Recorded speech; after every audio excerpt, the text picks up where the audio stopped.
Hey guys, this is a quick video to talk about how I use gestures in my classroom if you're wanting to use gestures as you go through these units to help your students retain and get those target structures. So when I do gestures, I typically use the ASL for the sign or for the gesture if it makes sense. There are some ASL signs that lend themselves in the mind to someone who is not an ASL speaker or communicator that they don't go with that definition. So for those, I often will substitute. For this first unit, so unit 1, I'm going to show you the gestures that I use. A lot of these have been things that I have come up with on my own, and others have been things that my class has come up with together. You can do whatever you want to do for gestures.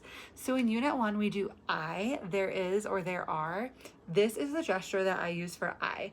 I have used this gesture for years and I'm not going to get rid of it. So just one palm out, a pointer finger and pointing down to it, I.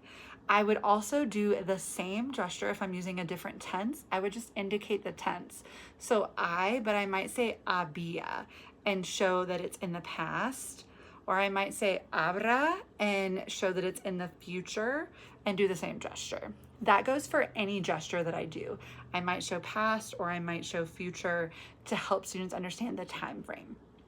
Another gesture that is in this is the verb ser. So we have the verb ser, and then specifically es and son are going to be used a lot in this first unit. With verbs like this, I do keep the gesture the same. So whether I am saying soy, eres, es, somos, son, I am doing the same gesture, but I'm gonna use my subject pronoun. So when I teach subject pronouns, I teach it very early with the gesture so that students know who is doing the action.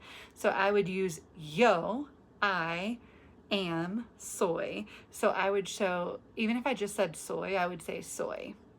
And I would still do my gesture so they know who I'm talking about. We do you, two. Anytime I'm talking about a singular subject, I just hold up a number 1. Anytime I am talking about a plural third person subject, I hold up a number 2.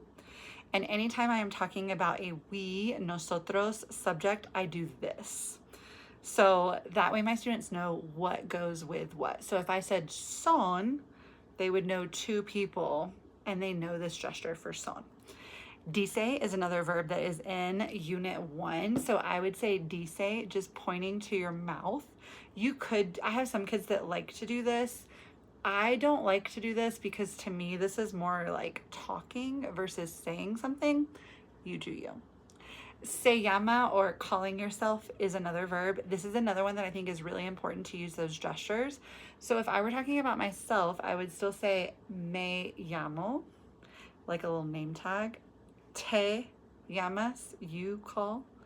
One person se llama or se llaman, because I think it's important for students to do that.